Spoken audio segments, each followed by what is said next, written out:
Hi, I'm Derek Mills. Welcome back to Professor Christopher Chapple's lectures about the Yoga Sutras of Patanjali. Let's continue with the next lecture. When there is destruction of all objectivity and the arising of one-pointedness, there is the parinama of samadhi. Hence again, when there is equality between the arising and quieted intentions, there is the parinama of one-pointedness of the mind. By this are similarly explained the parinamas of stability, of designation, and dharma amongst the elements and the senses. Sarva artata ekagratayo kashaya udaya chitasya samadhi parinamaha. Sarva artata ekagratayo kashaya udaya chitasya samadhi parinamaha. Sarva attata ekagratayo kashaya udaya chitasya samadhi parinamaha. Tataha punaha shanto ditau tulya pratyayau chitasya ekagrita parinamaha. Tataha punaha shanto ditau tulya pratyayau chitasya ekagrita parinamaha.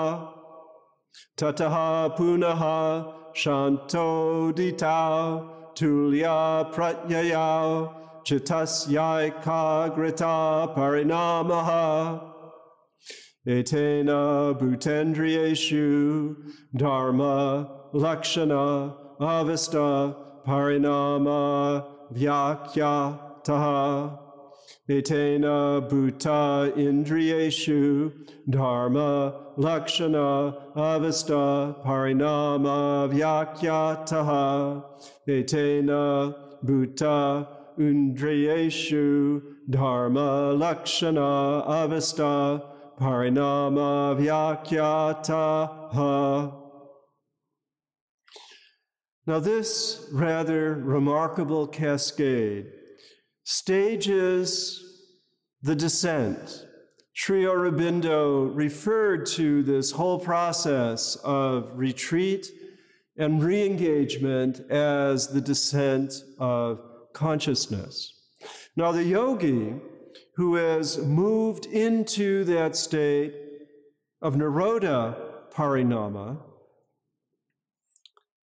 from that place of holding back, from that place of holding things at bay, from that place of holding things in abeyance, from that place of allowing the world a moment before reconstruing the world, that yogi, from that place of mastery, is able in that moment after the suspension of everything, after the objects have disappeared, is able to selectively and with laser-like focus to next engage a samadhi parinama, is able to decide, oh, this is the direction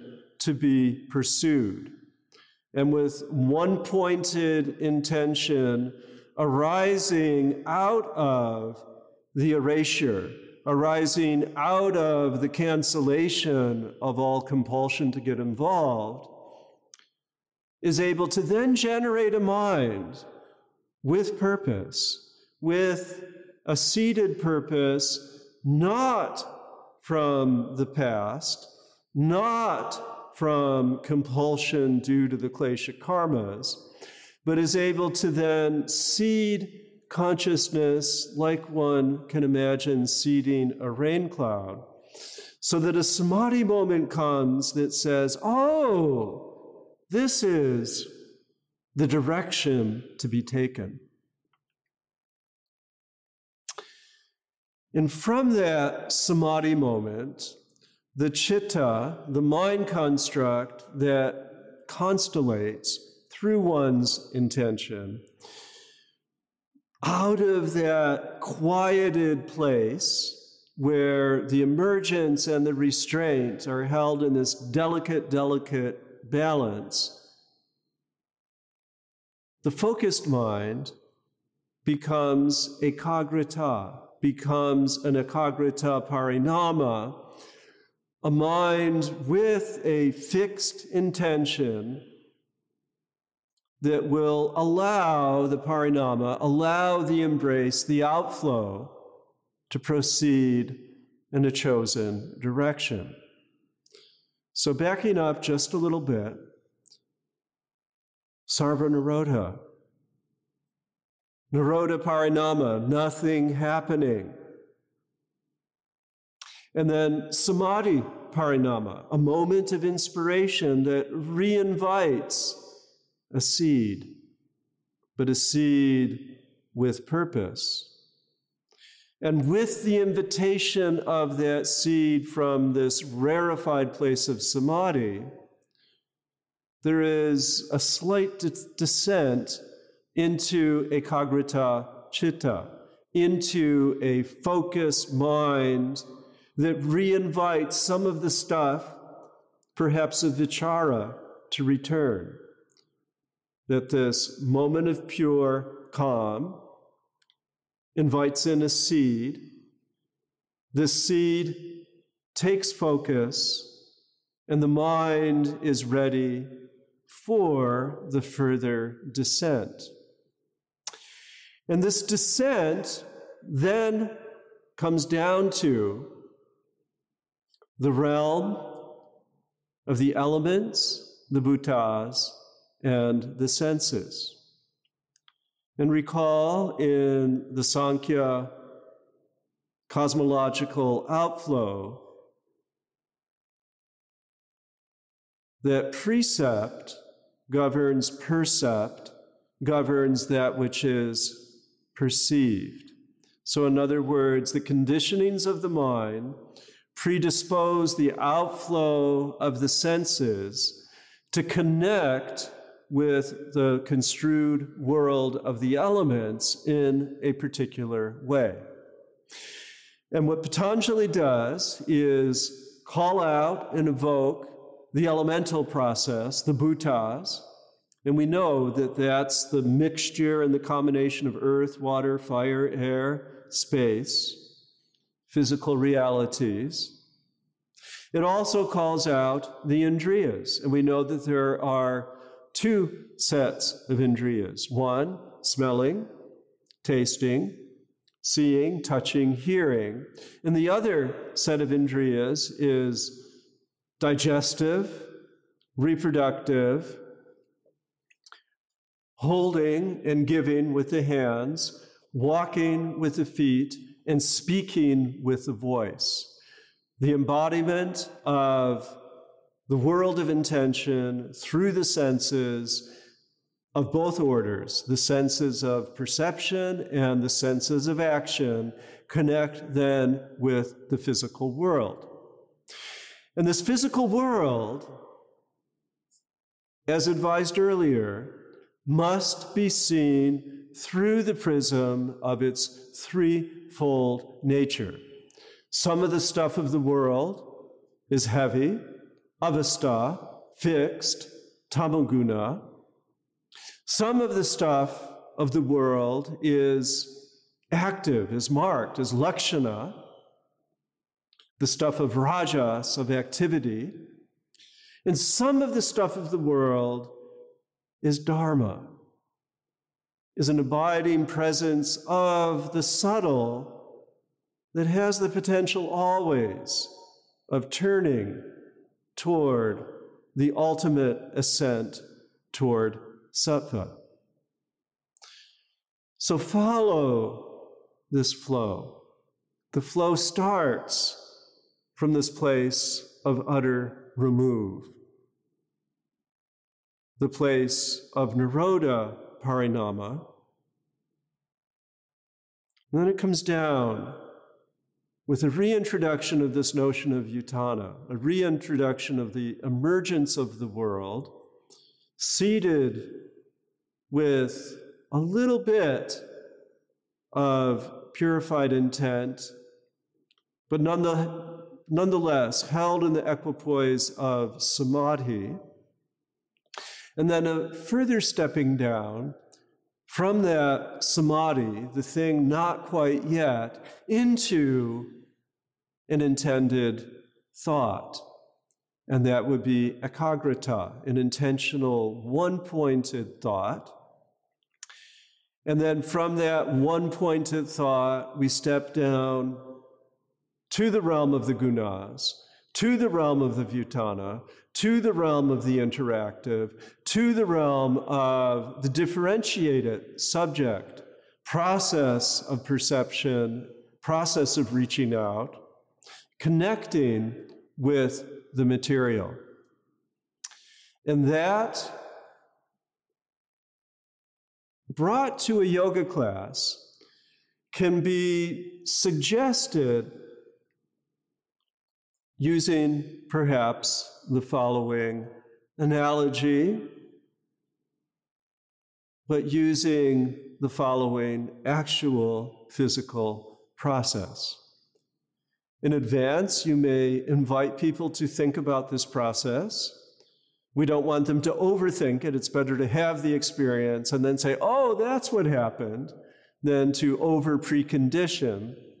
So you might, over the course of a few sessions, and if you have the gift of steady students, then you could introduce this in pieces. There's at least 4 different phases. In the first phase, perhaps even at the beginning of a yoga class,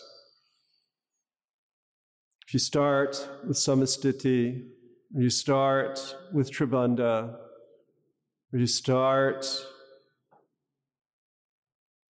with a very cathartic Surya Namaskar, you could perhaps call the class into that place of quiet.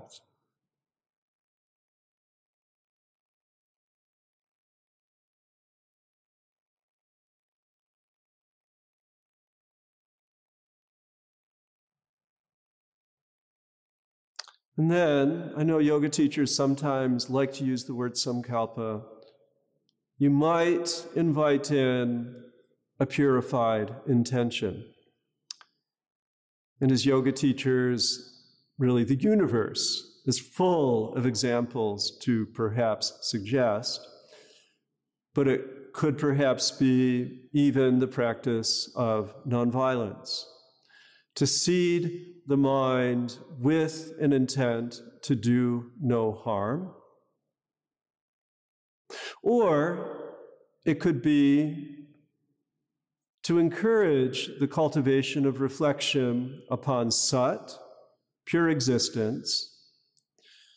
Its expression is Satya, authenticity and truth, and the expression of Sat as Sattva, that guna that inclines toward the sublime. And then through the course, with that as intention, in calling people periodically back to an awareness of that beautiful space of Sat, and inviting them to even engage memory or narrative in the style of vichara, of moments where they feel that Sat, to allow the thought to then thread with imagination and memory, to create a body feel grounded in Satya, grounded in Sattva, through the course of that yoga class. And then allow that to both ascend and descend, so that as various stagings of this class has taken place, what you then can do from Shavasana is to invite people to feel that complete release, to recall that seeding of that intention towards Sat, that intention toward pure being, that intention toward authenticity, that intention toward sattva.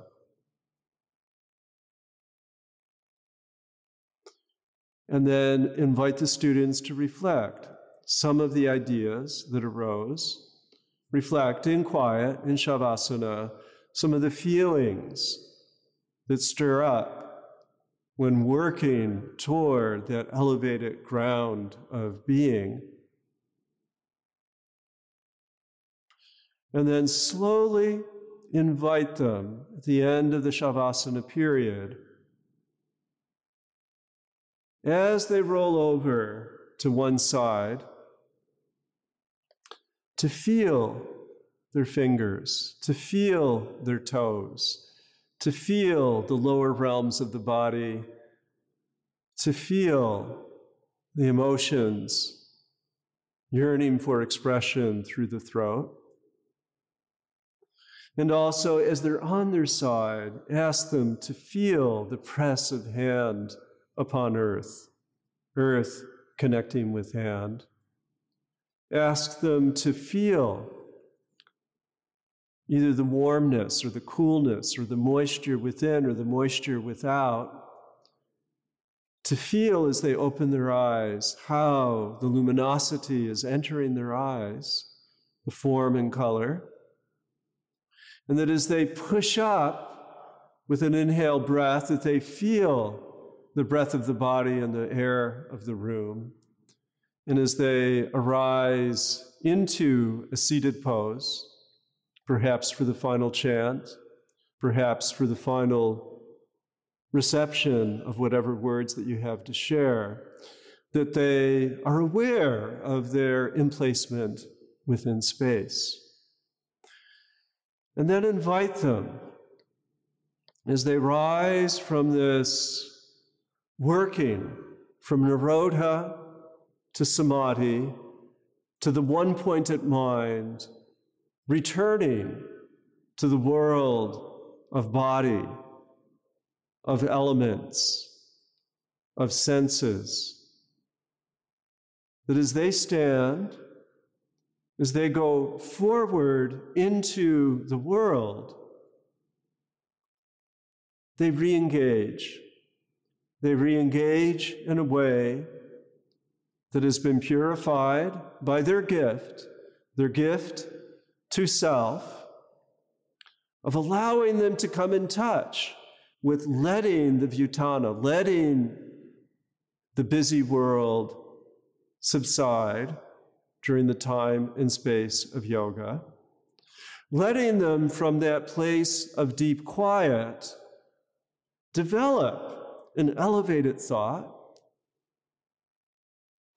explaining to them that this elevated thought can become a theme, can become an intention, not just at this moment, but an intention that requires attention and care and performance and practice, and that the ground for that practice is to be found within the world itself, within the day-to-day actions, within the word spoken, within the gift offered, within that which is taken, given freely by others to oneself, that this is to be found in step after step of the body moving through space.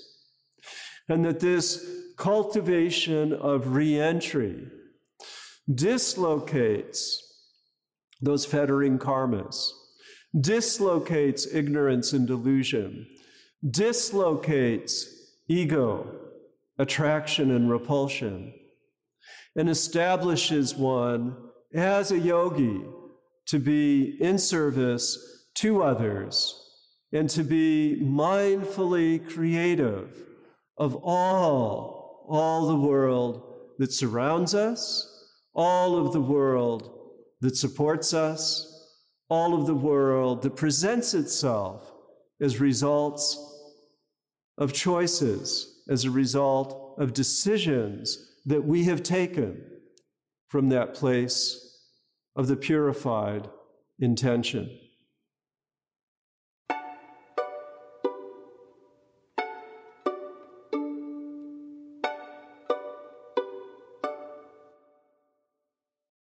The Dharma holder follows the Dharma whether in past, present, or future. The cause of the difference between parinamas is the difference in their succession. From samyama on the three parinamas, there is knowledge of past and future. Shanta udita avyapadesha dharma anupati dharmi. Shanta udita avyapadesha dharma anupati dharmi. Shanta udita avyapadesha dharma anupati dharmi. Krama anyatvam parinama anyatve hetuha. Krama anyatvam parinama anyatve hetuha. Krama anyatvam parinama anyatve hetuha. Parinama traya samyamad atita anagata jnanam. Parinama traya samyamad atita anagata jnanam. Parinama traya samyamad atita anagata jnanam. Now this discourse about time and dharma is very, very interesting. And as we follow the threads through, we can make sense of this in our own direct experience. So we need to carry over this idea of dharma as rendered in the prior sutra with this articulation as dharma as actually connecting with a person, with someone who holds dharma. And as we recall, in our last look at this word dharma just prior, we saw dharma as correlating with the realm of sattva, with the realm of the subtle, and to a certain extent, with the realm of the various samskaras and vasanas that are behind the impetus toward the material, toward action. But what we find coded here is this notion of that subtle finding its expression through one thing following another. Okay, just as we saw in the prior sutras, this descent through parinama from the very subtle impulse into the granularity of elemental and sensory experience. So also, this sequence of sutras talks about the flow of time, the parinama of time from the remote past through the present, flowing over into influencing the future. So the way this happens is out of the shanta, out of that which has already taken place, into the udita, the uprising, the present moment, and then avyapadesha is into or toward an undesignated period that will be the future. So those influences that linger from that subtle level will manifest not only through the cascade of increasing materiality, but in this other, the parinama, the flowing forth of time from the Shanta or the Atita, that which has already happened, into that which has not yet happened, the Avyapadesha or the Anagata. So where does this connect, this other dimensionality of parinama, this other aspect of accounting for the stuff of life itself? How does this connect with the yoga student? How does this connect, and how can we see this even in our own lives? And I think with time, particularly, there can always be an element of surprise, captured in that word, future avyapadesha, that we don't really know. It's as yet not indicated. Now, in our collection of klishta karmas, our ignorance, our egotism, our attraction, our repulsion, our desire to just keep it moving, we see that there are all varietals, if you will, of samskaras, of vasanas, of past life experiences, that some may be on hold, may be in a pacified state for quite a while, and then one day something will surprise us. Now, in my 30s, I began to lose dear friends from childhood, whose lives, for a whole variety of different reasons, were brought to an end. And in my 30s, I discovered the beginnings of the grieving process, and also discovered that the memories of what was would sometimes be very, very active, and the grief would be very present. And that other times there would be just a different moment, sometimes years later, where some fragrance or some recollection will remind me of the contribution of that person within the person that I am today. And then there's a reflection about sort of the collapse of time, that these friendships, these relatives, now my parents also are passed, that these have a granularity to them through the continuation of time that will never quite again manifest. These people are no longer here. I can't call them up. I can't go over and visit. But what I do find is that their influence, their guidance, continues to inform what I choose to do in life, the person that I present to the world. Without those who were, there could be no present.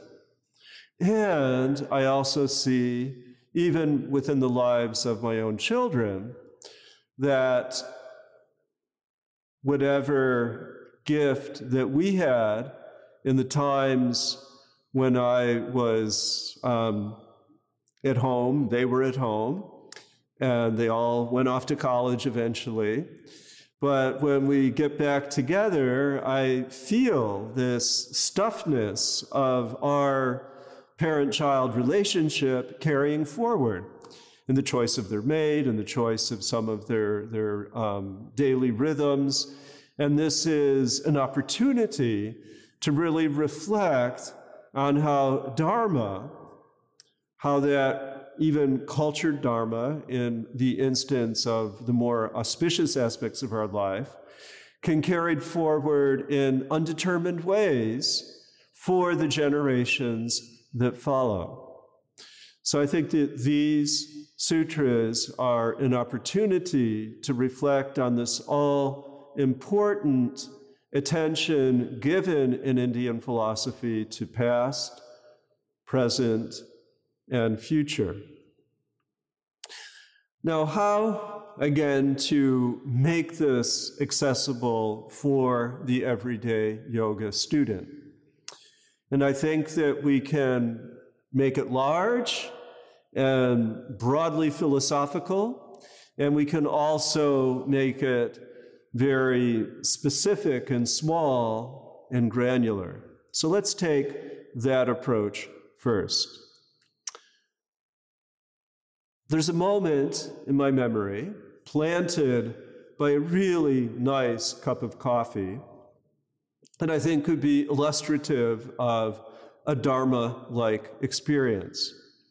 And some weeks ago, I had a number of people over to the house for an early morning meeting.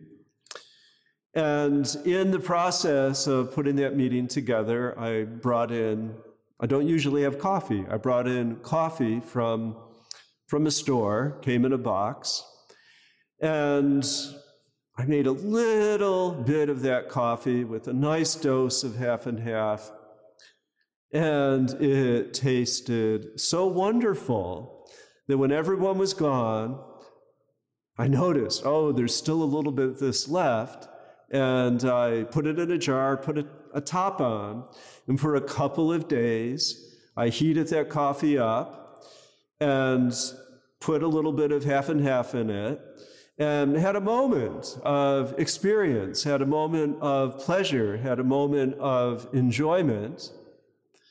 And that Dharma, which only had an effect for 3 days, was a result of a seed, in this case, memory of good tasting coffee, being planted and then sustaining.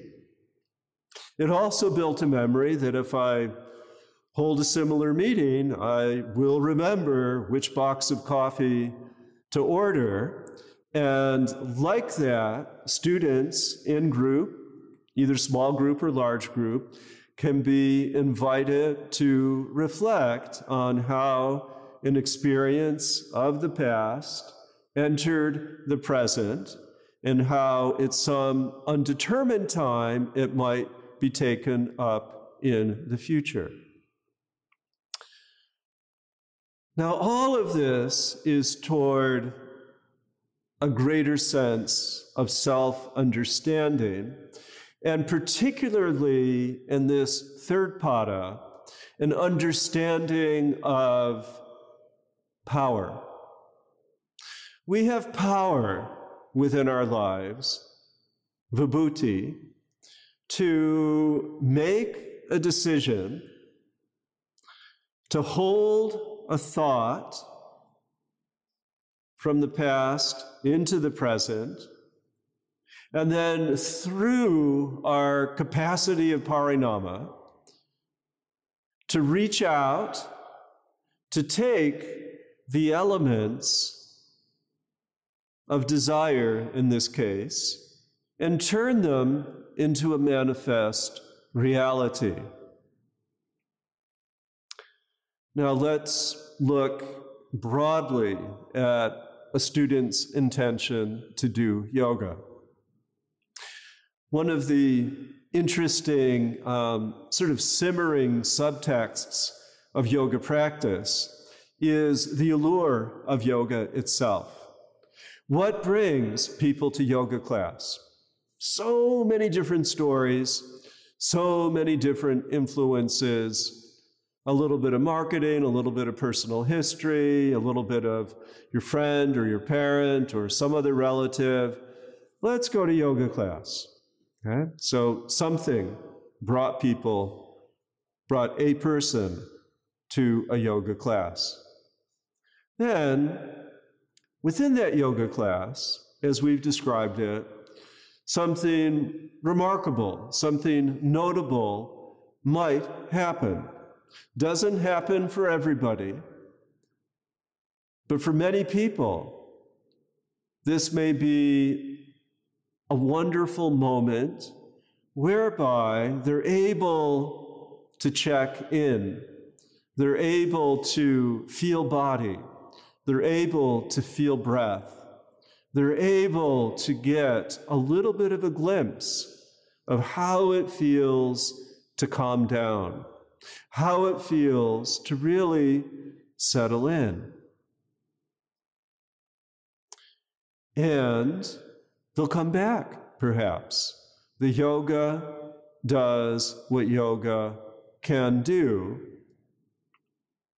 It could provide this connection that then the person will say, oh, there's something to this. And they may find it within their well of desire to enter yoga as path, to enter yoga as a journey, to enter yoga as a pilgrimage, to enter yoga as a marga, as a way. And they can return to yoga, return to yoga, return to yoga. And as we reflect on the operative of these three sutras, we see that a seed of Dharma has been planted. In this case, the Dharma of desiring that taste of connection experienced in that yoga class. And that Dharma affects the Dharmi. That yoga creates the yogi. That one who possesses Dharma, that one who possesses that experience of yoga. So there can be a regularity of return. So the avyapadesha, the unknown when it's going to happen again, could be right the following week. Or it could be that it goes into a latency, and that Dharma of having the taste of yoga sort of lingers, becomes a memory, and eventually, maybe not the next week, maybe not even the next month, maybe even not the following year, but once that seed has been planted, at some time there may be a return. There may be a return to the same or a different form of yoga, and there may be a re-entry into the rhythm of practice, the rhythm of practice within the class, which is a granular experience.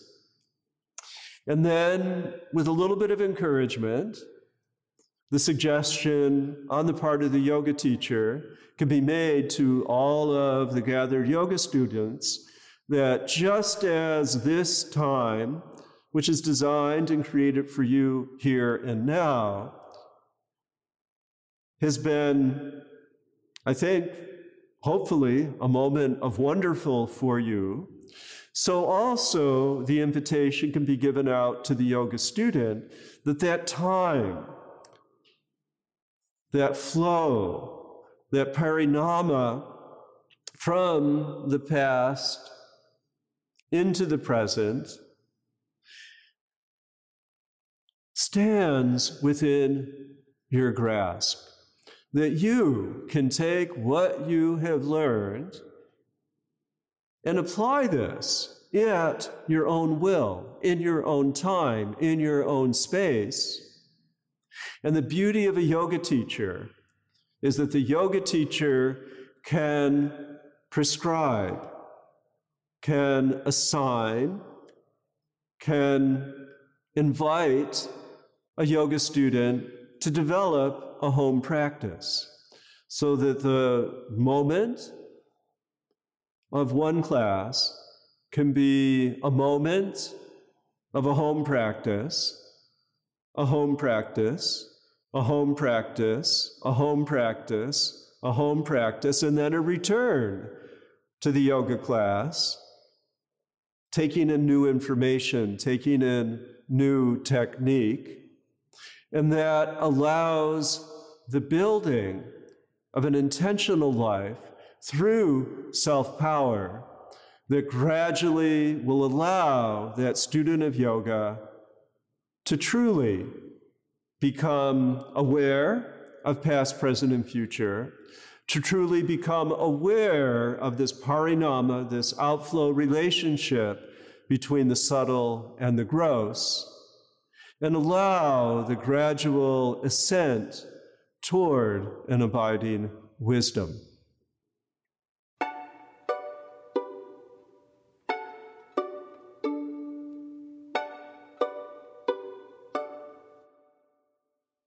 From the overlapping here and there of words, purposes, and intentions, there is confusion.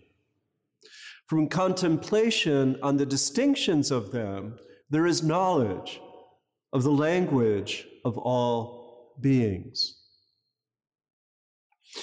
From the perception of karmic residues, there is knowledge of previous births. Similarly, from perception of another's intention, there is knowledge of another mind. But this is without evidence because there is no condition of it in the elements. Shabda arta pratyayanam itara adyasat samkaras tat prabhaga samyamat sarvabhuta ruta jnanam. Shabda arta pratyayanam itara adyasat samkaras tat pravibhaga samyamat sarvabhuta ruta jnanam. Shabda arta pratyayanam itara adyasat samkaras tat pradvibhaga samyamat sarvabhuta ruta jnanam. Samskara sakshat karanat purva jati jnanam. Samskara sakshat karanat purva jati jnanam. Samskara sakshat karanat purva jati jnanam. Pratyayasya parachita jnanam. Pratyayasya parachita jnanam. Pratyayasya parachita jnanam. Na cha tat salambanam tasya avishai bhutatvat.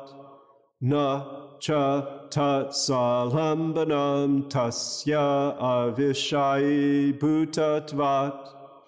Na cha tat salambanam tasya avishai bhutatvat. Okay, this wonderful collection of sutras brings us directly into the realm that many would consider to be the paranormal. This has to do with being able to understand a language that you may not even have studied. It has to do with understanding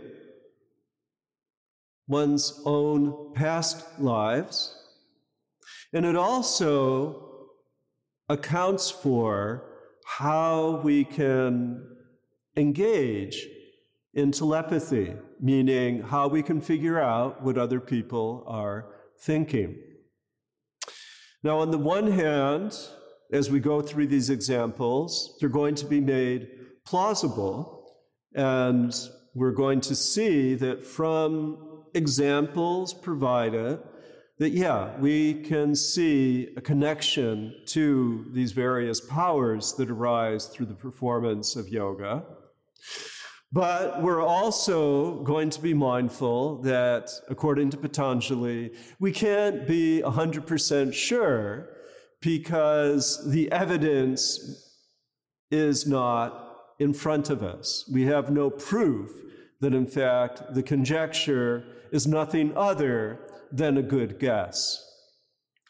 However, because of some family background experience I've had, as well as some of my own encounters with what's included in these sutras, I'd like to put a word in for the paranormal and state that it all makes sense in the yogic vision, the yogic construal of the world and the word, depending upon intention, depending on the flowing forth of the parinama, of the landing of physical reality, reliant upon prior conditioning. So let's start with his explanation of language. Language involves an object referred to in language. It involves a sound. It involves a little bit of meaning and emotion. And one of the remarkable gifts of people born into polyglot societies, whether it be India or Europe, or if you're born into the United States of parents who speak different languages and choose to continue to use those languages, as a child coming up into adulthood, children are a sponge when it comes to language. Those of us who did not have the benefit of being in a polyglot context, who have in fact gone through the process of language acquisition. I grew up near Canada. My father, in fact, came from Canada, and Canadians learn French. So we learned French, my group of friends, in high school.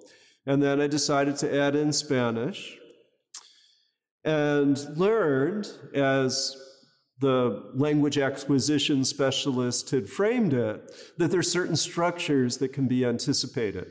So in making the transition from learning French to learning Spanish, already some of the grammar forms were recognizable, and some of the patterns, both of vocabulary and of grammar itself, although the patterns and the particulars were different, there was enough overlap that you could use one language as a toehold into another language. And then as I went on into university studies of Sanskrit and Tibetan, found similar overlaps. The orthography, the letters of Tibetan are borrowed from the Devanagari of India. The grammatical analysis, not the case endings, but the grammatical analysis in Tibetan follows the grammatical analysis of Sanskrit. So what's being spoken of here does make some sense, particularly for people that grow up learning and hearing many different languages. If a new language, particularly in the same family of languages, shows up, then it may in fact be possible to ferret out some meaning and get a close approximation of content. Now, my own direct experience, I'm often in India where lectures are being given in Hindi. And although I've had a little bit of instruction in Hindi, really have never learned Hindi, but quite often these lectures are quite laden with Sanskrit terminology, and it becomes possible to sort of get the gist of what's happening. Similarly, by listening closely to Spanish language television and by reading intonation and body language and facial expression, there can be a little bit of a hook in. And similarly, the language of animals. We know when a cat is communicating hunger. We know when a cat is communicating displeasure, aloofness. We know with its entire body and soul, maybe it needs to whine for emphasis or bark for emphasis, but we know what a dog experiences simply by experiencing the presence that they exude and the needs that they carefully express and the moods that they invite, particularly that mood of comfort that we see with a beloved pet. We're able to figure out what they're about. Now, past lives. I had a good friend and colleague some years in the distant past who had been involved with past life regression hypnotherapy. And he had trained in this, and he had a small practice for a short period of time, and then he became a professor of philosophy. And he, following all the proper channels, got permission to do an experiment with student volunteers. And the student volunteers presented with a level of anxiety that they themselves could not account for. And what he did was to sort of do a psychotherapeutic intake, and then he would hypnotize them, and then he would invite them to go deeper and deeper and deeper into past memories. And because they were under hypnosis, they had no recollection, but he then shared the story that was told. And when he shared that told story, there was a diminishment of anxiety because they could put a narrative explanation to that source of anxiety. Now, another instance comes from Ian Stevenson. He was professor before his passing of medicine at the University of Virginia for 50 years. And for 50 years, he sought out young children, usually under the age of 4, who would have these spontaneous stories they would tell. And then he would try to figure out, could this possibly have happened? And in his published literature, claims to have shown in multiple instances where children with spontaneous memories were connected with past lives where an event happened that they had recalled as very, very young children. And one of the findings from this broad study that took place over decades, involving thousands of persons, is that quite often a birthmark would register in a place where something horrible had happened in a prior life. So a little bit of material evidence going against what Patanjali says is that maybe you can figure it out, maybe you can't. But this notion of the benefit of understanding past lives can help, first of all, relieve the burden of blaming everything on your parents or on your siblings, and also perhaps bring a little bit of sense of that sort of calm that comes with the aha moment of making connections. To have a story to account for the story can be quite comforting and also a little bit of fun. Now, the third piece, which is telepathy, is one in which my own family has some rather interesting direct knowledge. In the 1930s, there was a scholar at Duke University called J.B. Rhine, who had established what came to be called the J.B. Rhine Institute, and he did a nationwide search for people with telepathic inclinations. And lo and behold, my 16, 17-year-old mother, who was a precocious college student, had been part of the talent search, and she, for a semester, went from the University of Buffalo to Duke University in the late 1930s.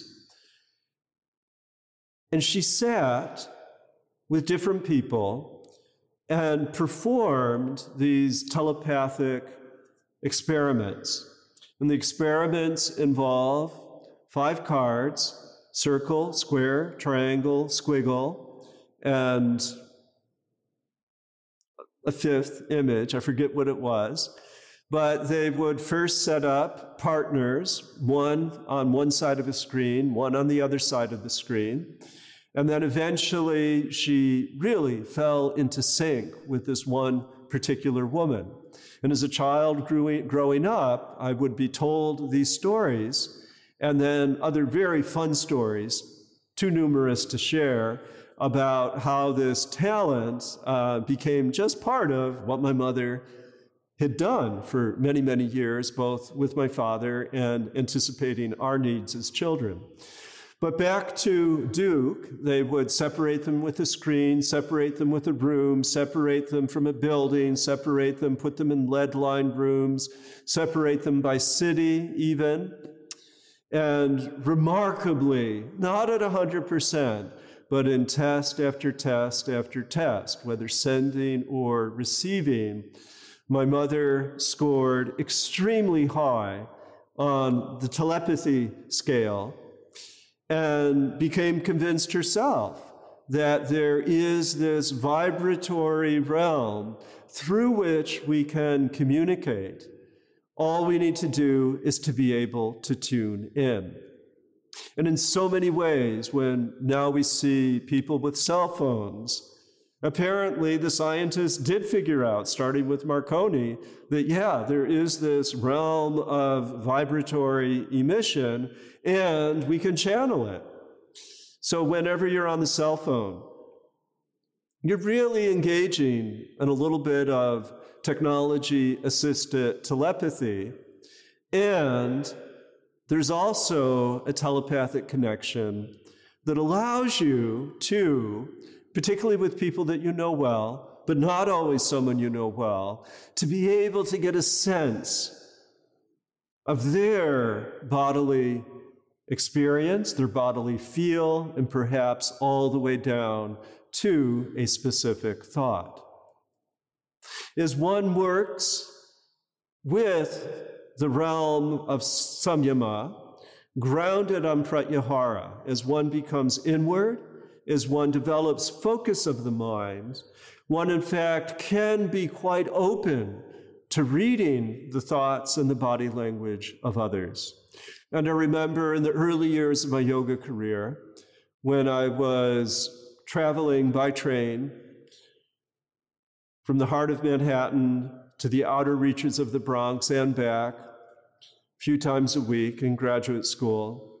One day, I was riding a little bit earlier in the day than usual southward, and this woman and her boyfriend, husband, walked into the train. He was quite alarmed, and her face looked utterly stunned. And as I looked at that young woman, this raging pain registered in a very specific tooth. And although I didn't bother with the confirmation, I just knew that they were escorting themselves, he was escorting her, to the dentist to take care of this absolutely wretched physical tooth pain, which passed as they made their way further and deeper into the subway car. But that was a very visceral telepathic moment that I would attribute to my openness to whatever it was that that woman was experiencing. Now, in terms of how to make this work in a yoga class, it can be quite wonderful, I think, to ask students, and I've been teaching undergraduates over the course of many years, and one of the things that I like to ask them about, just sort of random, if you've had a precognitive dream, if you've had a dream, and then you find yourself in the situation of that dream, just raise your hand. I used to have them do it silently and not indicate, but no, just about every young person has had some experience of a precognitive dream. And this goes to what was stated earlier about the parinama, the flowing forth of time, and this notion that in terms of our dream life, there can really be a discontinuity. And sometimes there can be blowback from the future that we experience in the present, just as there can be a flashback from the past that we experience in the present. So this whole notion of psychic phenomenon is taken very seriously in yoga with the suggestion that by paying close attention to the power of suspension of the static from the past, to be fully in the present, we can open ourselves to truly understanding something from the deep past, and perhaps even anticipating something yet to happen in the future.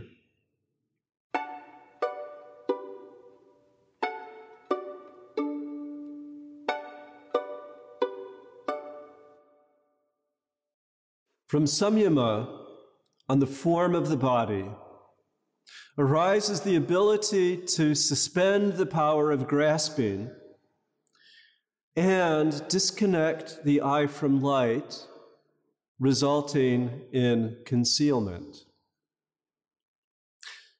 Karma is either in motion or not in motion.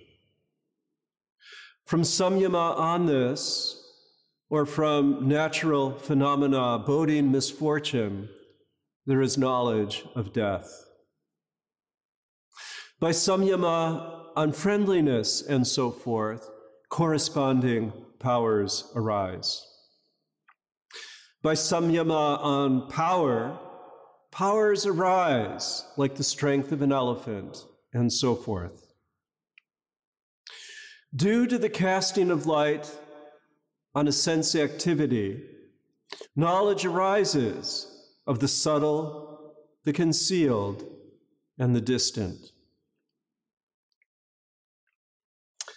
Kaya rupa samyamat tad grahya shakti stambe chakshuhu prakasha asamprayoge antar dhanam.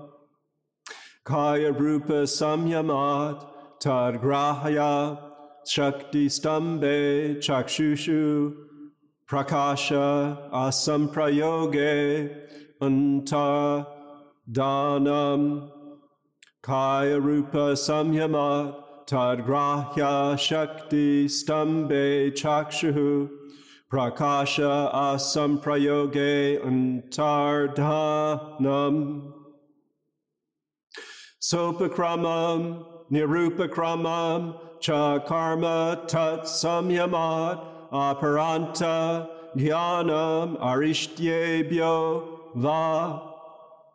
Sopakramam nirupakramam cha karma tat samyamad aparanta jnanam arishtebhyo va. Sopakramam nirupakramam cha karma tat samyamad aparanta jnanam arishtebhyo va. Maitri adishu balani, Maitri adishu balani, Maitri adishu balani, Baleshu hasti baladani, Baleshu hasti baladani, Baleshu hasti baladani, Pravirti aloka Nyasa sukshma vyavahita virprakrishta jnanam. Pravriti aloka nyasat sukshma vyavahita virprakrishta jnanam. Pravriti aloka nyasat sukshma vyavahita virprakrishta jnanam.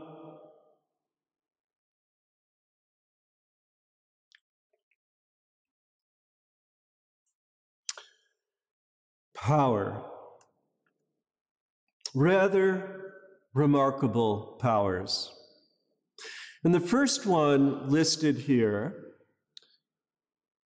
designates an ability to evade detection. And on the one hand, it sounds just a little bit too otherworldly, perhaps. Like, how can you make yourself invisible? How can you just throw an invisibility cloak over yourself? But as I worked with this and reflected on my own experiences and experiences of others, it occurred to me that there have been moments when, in the presence of others, whether at a party or a large gathering, that there was an ability to not make eye contact, to just sort of blend in and not be noticed by others. And actually, it was being in India that taught me the reverse. That the moment that my eye would catch the eye of someone begging, then I became real to them and they became real to me. But by averting the eye, there was an ability not to become real, not to stand out for that person. And this signaled the connection of the power of the eye. That when we connect through the eye, we come into form. When we don't connect with the eye, we remain unseen. Second, prognostication of death. Now, death has become quite removed from family view, from public view today. Overwhelming numbers of deaths in the modern era take place in hospitals. But in times past, and still in many places throughout the world, death would be part of the rhythm of life. Child mortality, 50% up until the advent of modern medicine. 25% of women died as a result of childbirth. And the aged would live in the company of family. And as they would go into a decline, cared for within an extended household where all brothers would be under the same roof with their families. A family compound would be perhaps dozens of people, not a nuclear unit. So that there was currency, there was a working knowledge of when death begins to knock.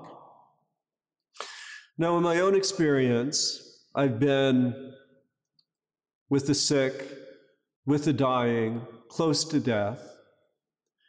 And I've come to recognize, particularly with people with terminal respiratory illness, this fragrance and this lack of energy that overcomes the body shortly before death. And I've been able to say goodbye to loved ones, to colleagues, in that place of being close to death. And in India, to be able to honor the passing from one life to another is an important moment.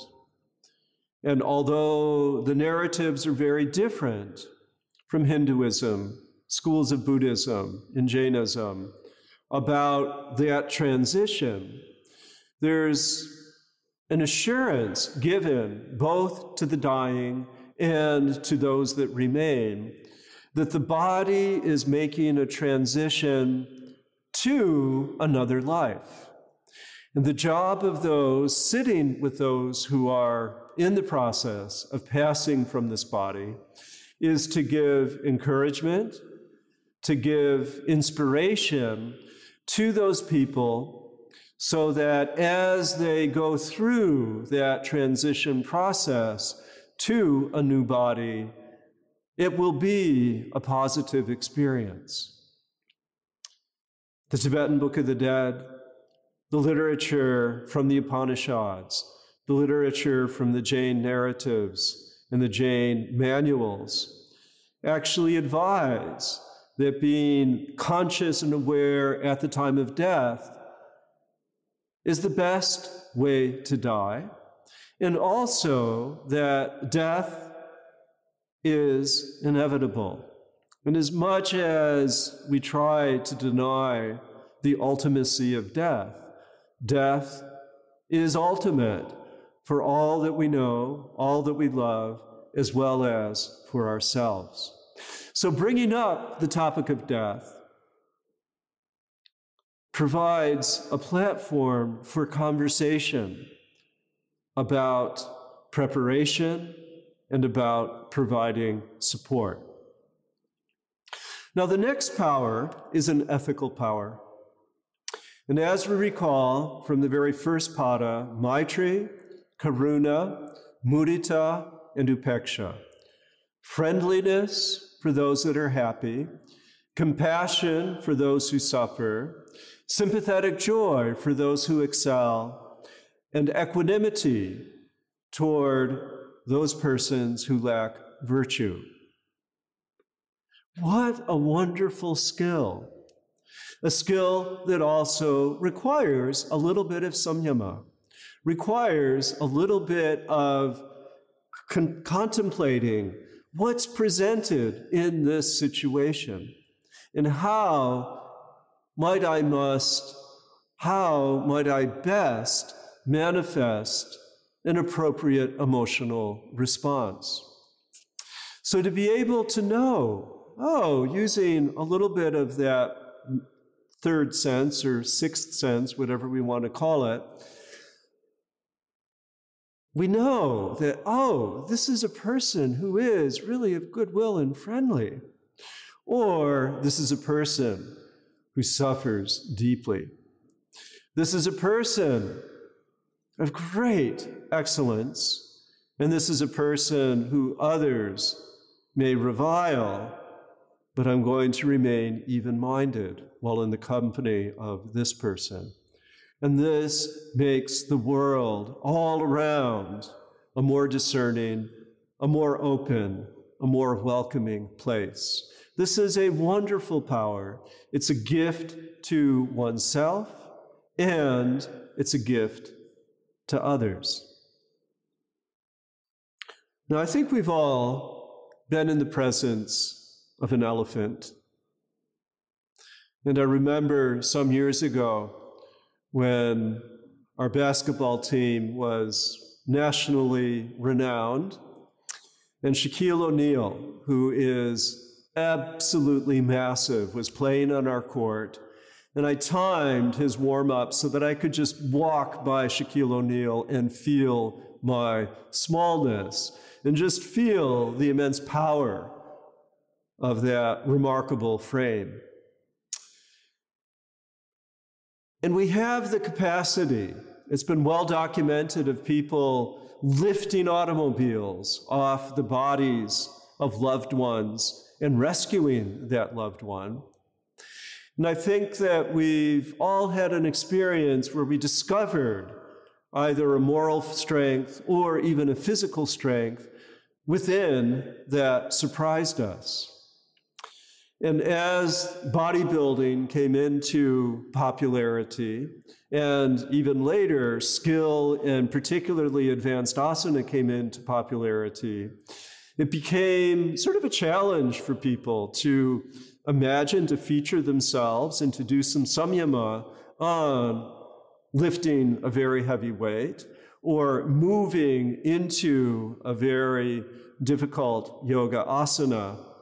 And that, again, speaks to this power of samyama, to work from the realm of the Dharma, work from the realm of the elevated thought, to feature that thought, bring it into one-pointedness of mind, and then through that one-pointedness of mind, to deliver it into the stuff of the body organs, into the limbs of the body, into that connection in the realm of the manifest. So again, this parinama, bowing down to a particular skill, giving honor to it, focusing upon it, emulating it, all of this can result in bringing into reality something that was seated within the imagination, seated within will and desire. Now, how to translate these particular powers into the student experience? First of all, students might be invited to share a moment where they experienced anonymity, where they were able to be somewhere and not have to be someone. Many people, in fact, come to yoga class so that they will not be detected. And I remember having a very large yoga life on Long Island in the 70s and in the 80s, moving to Los Angeles and going to yoga classes with a trove of experience, and yet remaining utterly anonymous. And then someone sort of giving the nod, oh, you're pretty good at this, and then just staying silent, being an anonymous yogi. And that was lovely in many, many ways, to not have the burden of identity. Some professionals will go to conferences and merely learn, merely be auditors in the presence of experts, even though they may be equally qualified to be in the position of presenter, another way of going a little bit invisible. Those are the sorts of conversations that could be brought about amongst the students. And then talking about death. A somber topic, but a topic that a yoga teacher can provide in terms of service. Every human being, sooner or later, experiences loss. And to invite a small conversation amongst groups of students about their experiences of death, perhaps even in the context of entering Shavasana, saying that our body eventually will assume this pose, and inviting people to perhaps share of delicate moments wherein a loved one passed, and by simply being present, they felt a fullness and a sense of completion. And then reminding students of those verses from the Bhagavad Gita that point out that the body changes, the body passes, and yet there's something of the person that continues. I think we can evince a little bit of hope from our students by a measured reflection upon death. And then a challenge, a practice, to encourage students in their day-to-day walking about to think about, is this a happy person? Is this a person in need? Is this a person of great virtue? Is this a person not to be avoided, but to be observed with equipoise? And this concern for the other can really help cultivate an innate, appropriate moral response. friendliness, compassion, sympathetic joy, equanimity. And then two more. One, become strong. And then the other is that by doing samyama on a situation, by just simply observing the circumstance, sometimes you are able to really understand exactly what has gone on, exactly what has been concealed or hidden, and anticipate what may eventually come to pass. So this all-purpose cultivation of intuition allows you, through your samyama, to be a keen observer of human behavior, simultaneously invites you, because of this skill, to develop empathy, to develop a feeling of fellowship with other humans, with animals, and allow that ability of yoga to bring you increasingly to a place of increasing goodness, of increasing happiness, again, because of that fellow feeling with others.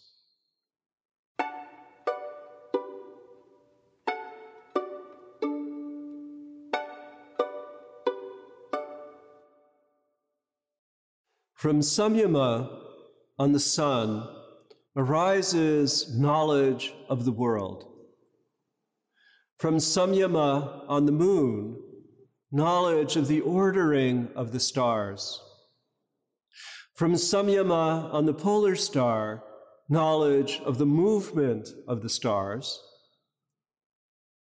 From samyama on the solar plexus, knowledge of the ordering of the body. From samyama on the tortoise channel, stability. From samyama on the light in the head, vision of perfected ones. Or from intuition, everything.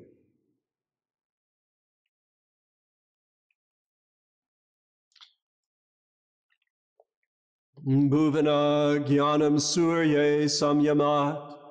Bhuvana jnanam surye samyamat. Bhuvana jnanam surye samyamat. Chandre tara vyuha jnanam. Chandre tara vyuha jnanam. Chandre tara vyuha jnanam. Dhruve tad gati jnanam. Dhruve tad gati jnanam. Dhruve tad gati jnanam. Nabhi chakre kaya vyuha jnanam. Nabhi chakre kaya vyuha jnanam. Nabhi chakre kaya vyuha jnanam. Kantakupe kashupipasa nivritihi. Kantakupe kashupipasa nivritihi. Kantakupe kashupipasa nivritihi. Kurma nadyam staryam. Kurma nadyam staryam. Kurma nadyam staryam. Murdha jyotishi siddha darshanam. Murdha jyotishi siddha darshanam. Murdha jyotishi siddha darshanam. Pratibad va sarvam. Pratibad va sarvam. Pratibad va sarvam.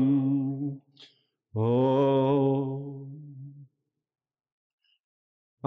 Such wonderful symmetry the macrocosmos and the microcosmos. And we start with reflection from and upon the sun. And if you come into a place of intimacy with the movement of the sun, you come to understand the entire world.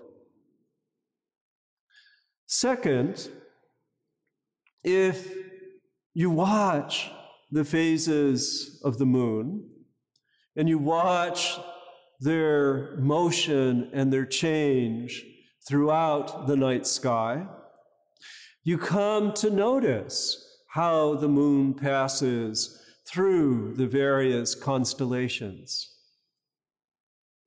Third, find the North Star,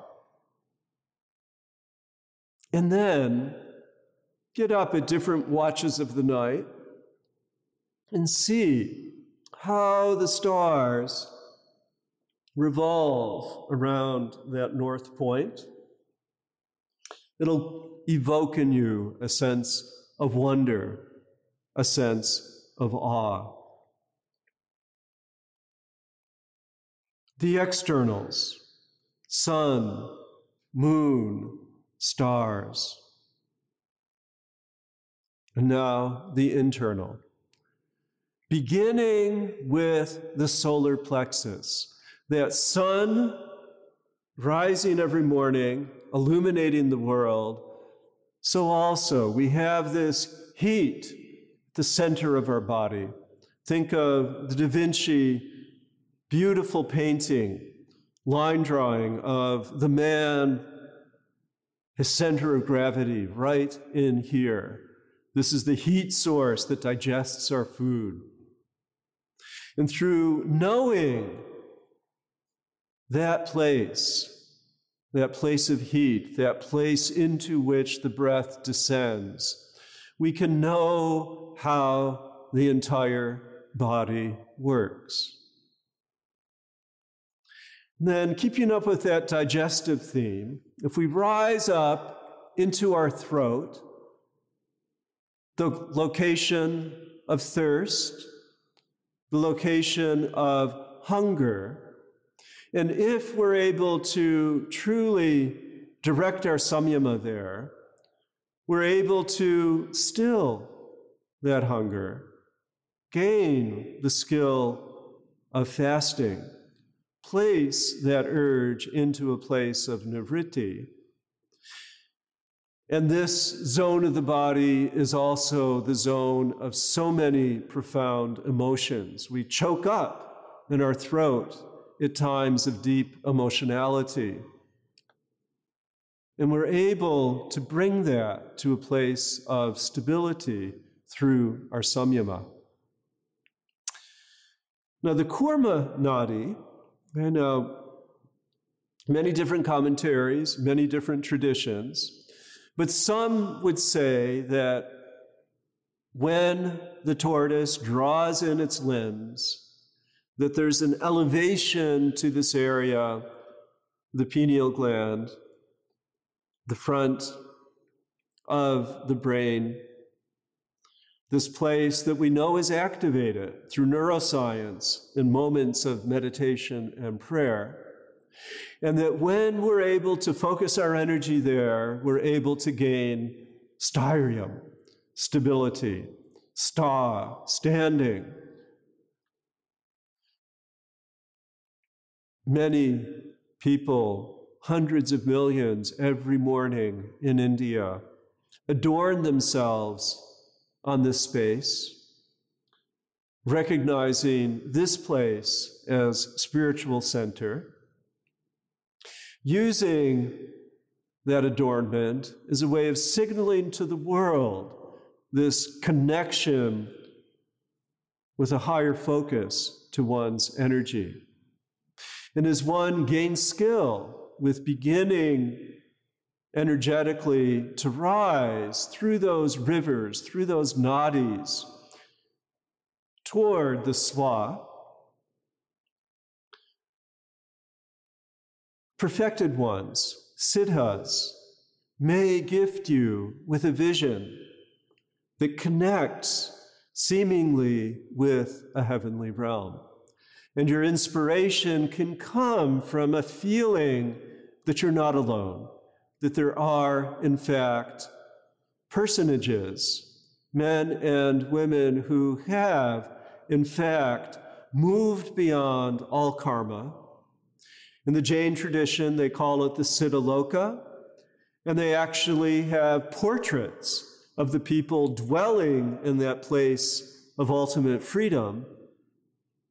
And in their freedom, all of these people display a youthful body, perfectly proportioned, radiating through its representation in white marble.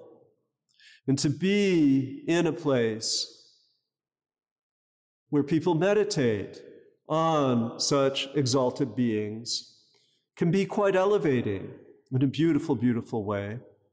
Buddha images, similarly, are images of those who have transcended into the Siddha Loka. So from here to here, to here, to here, to here, hey, how wonderful. And then Patanjali suggests pratibhad, from your intuition, from your ability to just simply be present. Your samyama can reveal sarva, can reveal everything that needs to be known. So how to translate this for the contemporary yoga student? I have a lot of different ideas, and part of these ideas include, how do your students interpret this?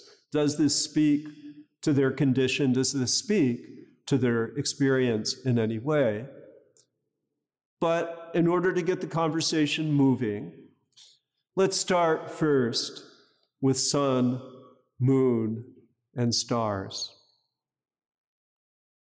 The advice to all yogis is to rise with the rising sun and to acknowledge the setting sun. And this can be brought to different levels of specificity.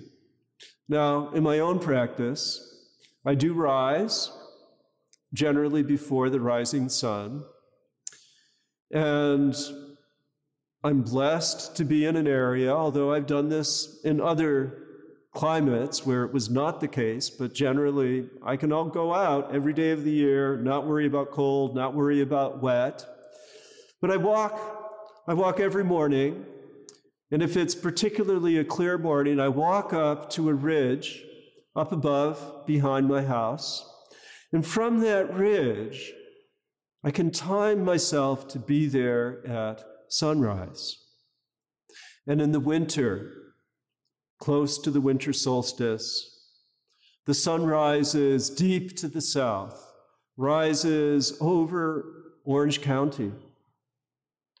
In mid-year, the sun rises directly to the east over Mount Jacinto.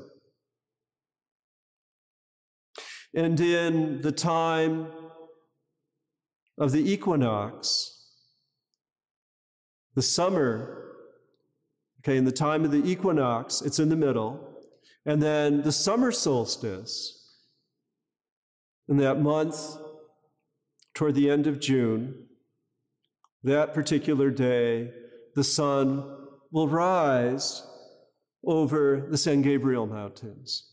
So San Gabriel Mountains, Mount Jacinto, Saddleback Mountain, these become markers, like Stonehenge, for the movement of time throughout the year. And then from my office, I face the ocean, and I love noting how the sun changes. In the summertime, it rises over the Santa Monica Mountains, far to the northwest. During the equinox, it sets directly into the ocean. And during the winter, it just disappears to the southwest, into the bluff, into the land. But again, having an attunement to this rhythm gives me a knowledge of the passage of time, gives me a knowledge of immediate geographic location. And this is important for a yogi. Similarly, the moon. The moon follows the patterning of the sun. The moon becomes full at a time of the month where the full moon is rising as the sun is setting. And then the phases of the moon go all the way to new moon. And I love looking with surety during these changes, noting where the moon is happening in the different constellations, and appreciating all of the different phases, all of the different changes that happen not only on a seasonal basis, but also on a weekly basis, on a daily basis with the change of moon. And then the North Star. This one eluded me, but if your yoga group has an opportunity, there's many festivals that occur out in places like Joshua Tree, even Burning Man. I'm not so sure that that's as much of a yogic experience, but camping, wherever it may happen, encourage your students to note the Big Dipper, to find the North Star, and then as they wake up through the night, or even encourage them to get up during the night and watch as the firmament makes that transition. And you feel that you're part of the cosmos. And then the chakras. It's important to note that these body energy centers are not the exact same ones that are found in various other texts. But it's also important to note that there are many, many different numberings of chakras, many different namings of them, systems of 12, systems of subdivisions of that 12, systems of 6, systems of 7. But in the Yoga Sutra, we might invite yoga students to reflect upon how their stomach becomes a check-in place for their hunger, for their discomfort. And I would share even my own small story of being at a time in my life when there were a lot of demands, a lot of stress, and I had a stomach ache. And learning that if I could just relax the musculature and allow that stomach to relax, and allow those digestive juices to follow their normal course, that I was able to come and return to a place of emotional stability. To reflect, as I suggested earlier, about all of the emotions that well up in the throat. And for some it's too personal. For some, others might be willing to share. But there's many people who have had experiences, frontal lobe experiences, that give them a sense of well-being. People who have even felt a connection, an almost uncanny connection with the sense of not being alone, with having companions and protectors. And then invite students just to share their own opportunities for intuition.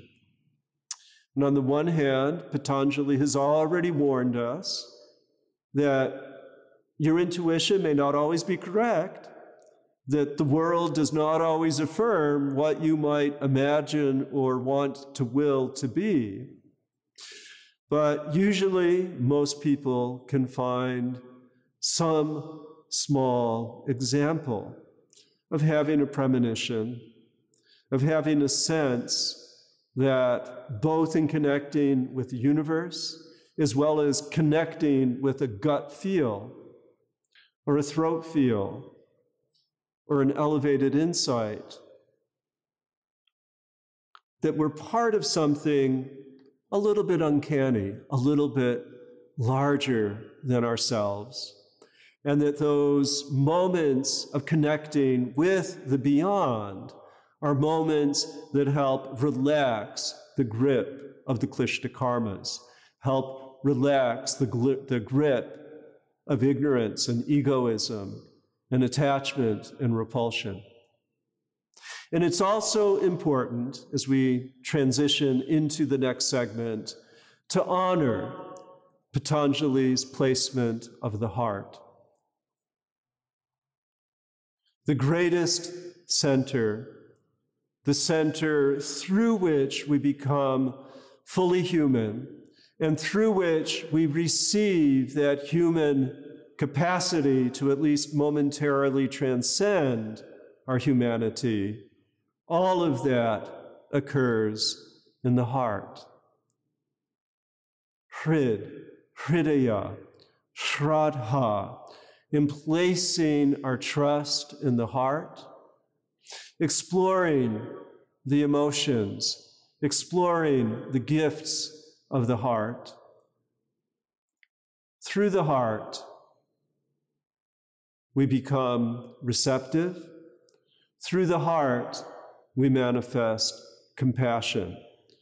Through the heart, we empower connection. And through the heart and in the heart, we find our true yoga.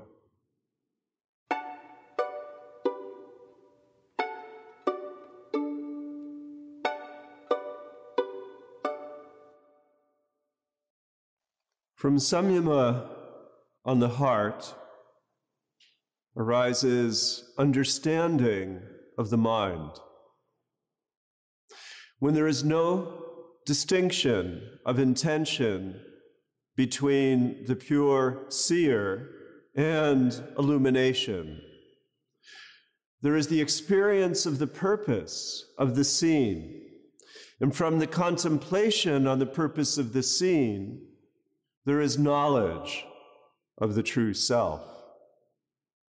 Hence are born intuitive hearing, touching, seeing, tasting, and smelling. These powers are impediments to samadhi, even though in the world they are perfections. Hridaye chitta samvit, Hridaye chitta samvit, Hridaye chitta samvit. Sattva purushayor atyanta asamkirnayoha pratyaya avishesho bhoga para artatvat svarta samyamat purusha jnanam. Sattva purushayor atyanta samkirnayoha pratyaya avishesho bhogaha para artatvat svarta samyamat purusha jnanam. Sattva purushayor atyanta asamkirnayoha pratyaya avishesho bhogaha para artatvat svarta samyamat purusha jnanam. Tataha pratibha Shravana Vedana Adarsha Aswada Varta Jayante Tataha pratibha shravana vedana adarsha asvara varta jayante. Tataha pratibha shravana vedana adarsha asvara varta jayante. Te samara upasarga vyutane sirayaha. Te samadhav upasarga vyutane sirayaha. Te samadhav upasarga vyutane sirayaha.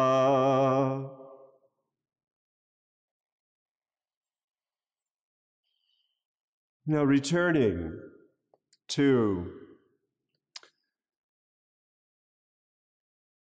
this ascent of energy through the nadis, through the rivers that exist and flow through the body, arising from that powerhouse of heat in the solar plexus, up to the throat, the head, the top of the head, beyond, it all settles back within the heart. And in that blessed place of the heart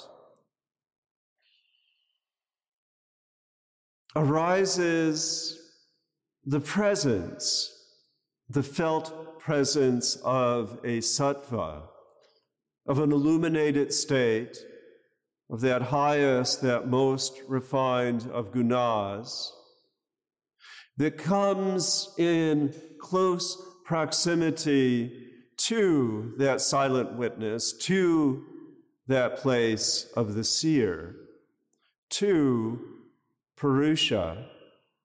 And as the sattva aligns with the Purusha, in that moment of heartfelt immediacy, then a knowledge comes simultaneously into being that allows one to understand that all of the purpose of experience, all of the experiences of enjoyment, all of this dance within the realm of the manifest world, that all of this has as its intention the purpose of rising up to the swa, the purpose of rising up to the sva atman, one's true self, the swa rupa, one's true form, the satya and the sattva, the authenticity and the illumination. And rather, and the grammar works quite beautifully here in terms of playing with the relationship between what is called the genitive or the possessive and the accusative or the optative. So what we find Patanjali expressing is that this is the knowledge of Purusha, and this is Purusha's knowledge. And the distinction here is that the paradox is that Purusha can really not have anything, that Purusha is none other than purified knowledge itself. And yet, how to name that wonderful moment, that wonderful congrescence, that wonderful epiphany, that wonderful, like, oh, this is what it's all about, that aha moment that is our freedom, that aha moment that dwells within our heart of empathy, that spirit of forgiveness for all that has transpired within the realms of tamas, of heaviness, of rajas, of often frenzied activity. Why? Why? Why experience? Why bhoga? Why enjoyment? Why the difficulty and the sorrow? And what this verse elegantly calls to our attention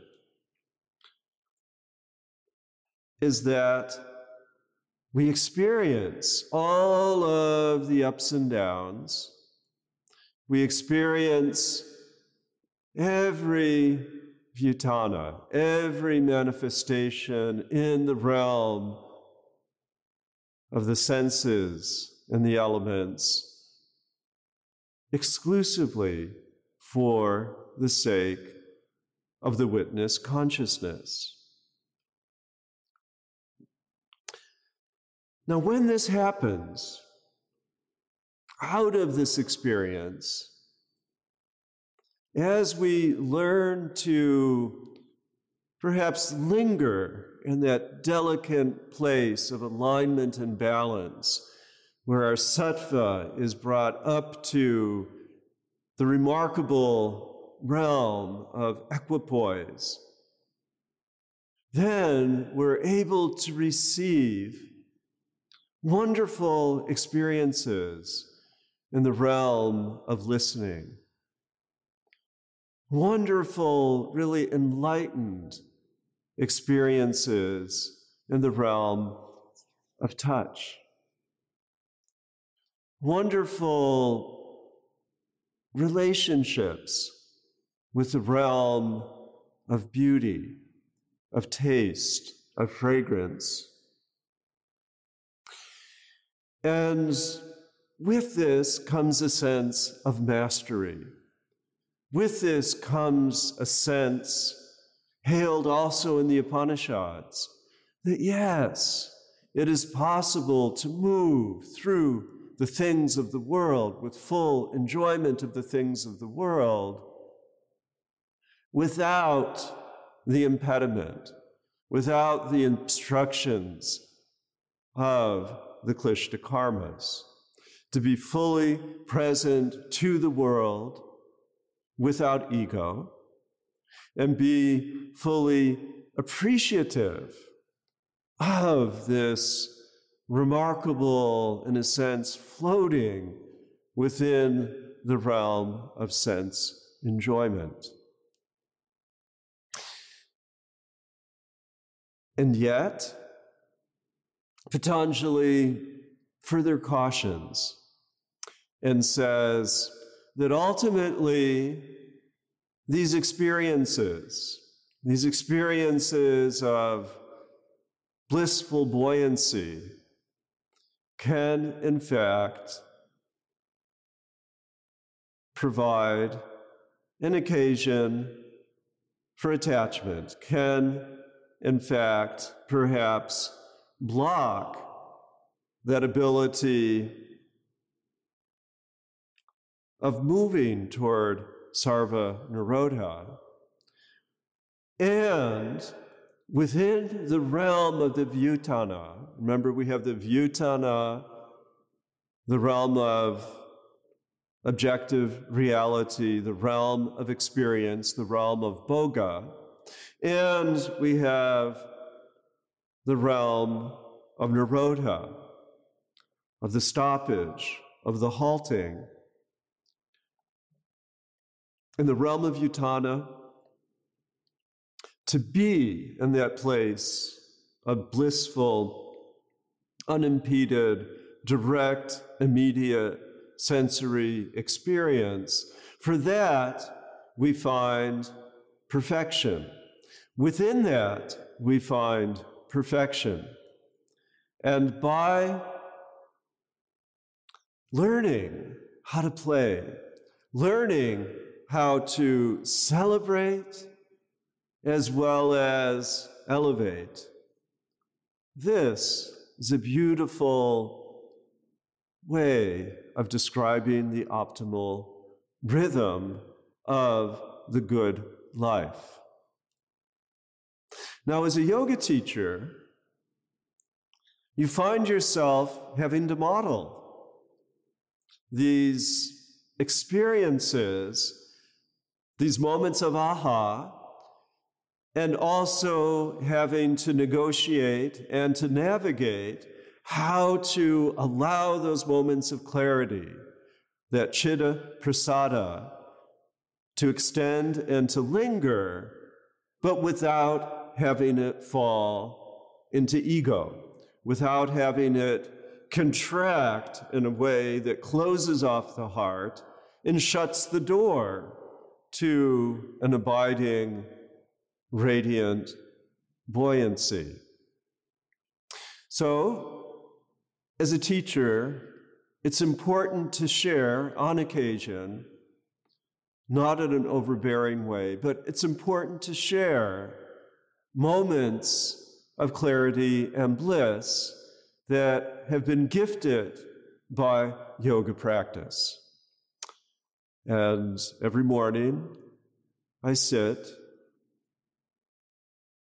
generally either facing a wall of windows or outside on the patio, accompanied by an ever-watchful tree, a bottle brush tree, a tree that every morning holds surprises.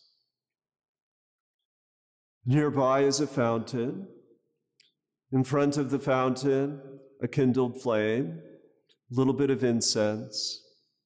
And for the sustained period of sadhana, there is a floating, a reciprocity of the color of the tree, its many visitors, the squirrel that hops off the roof, the hummingbirds that come by, the vireos in the spring and in the late fall who migrate. All of this life presents itself pure enjoyment, pure bhoga, all pointing to that place of an expectancy and a witnessing and a celebration in that present moment becomes a moment of perfection. And then after the period of pranayama, asana, a little bit of chanting, the gazing, the focusing, the dharana, a little bit of dhyana, samadhi. From that experience of the upavarga, from that experience of just feeling complete, then the day unfolds. Then the re-engagement with the Vyutana, the re-engagement with breakfast, with the newspaper, with getting organized for the day. And the humility that arises through taking up that next task that needs to be done. So with your students, having shared maybe a little bit of your own experience of, at least momentarily, for a kshana, for an instant, having the embrace of full presence, and maybe only a split second, but find it, reflect on it, re-inhabit it, share it, and then ask your students, either in small groups work exceedingly well, because quite often peer-to-peer is much easier than having to present to the teacher. And you don't need to hear everything. But ask your students to come up with their own examples of having a glimpse of the world being exactly what it needs to be, a glimpse of their own moment of elation, celebration. And in that, a small community, particularly, say, a group of 3 or 4, that small community will, by nature of the material being discussed, that small community will go into a place of mutual affirmation. And many times people will discount their experiences, but with a little bit of encouragement. Even the saddest of the sad will generally be able to surface a memory of feeling unencumbered. It might be from deep childhood. It might be from the yoga asana class that just took place. It might be utterly unrelated to yoga per se. But by creating that samskara of that sense of freedom, by bringing this to the fore of memory, the building of a spiritual life can become the go-to place. Another way to approach this is to invite your students as a yoga teacher, even in the large group, and also perhaps more effectively in the small group, to invite your students to come up every morning with a list of things to be remembered and appreciated. Something as simple as, oh, I appreciate the gift of breakfast, replete with blueberries and bananas and peaches when they're in season. Whatever that simple joy may present, but one appreciation. An appreciation for important people in one's life. An appreciation for the beauties of nature. An appreciation for this part of yoga that invites us to watch the rising sun through the course of the 4 seasons, to watch the movement of the moon as it goes through its phases every 28 days, to watch the stars and the constellations, as well as to appreciate the operations of the human body, from the heat of the belly to the elevated, vaunted states of bliss, to the connected abode of the heart.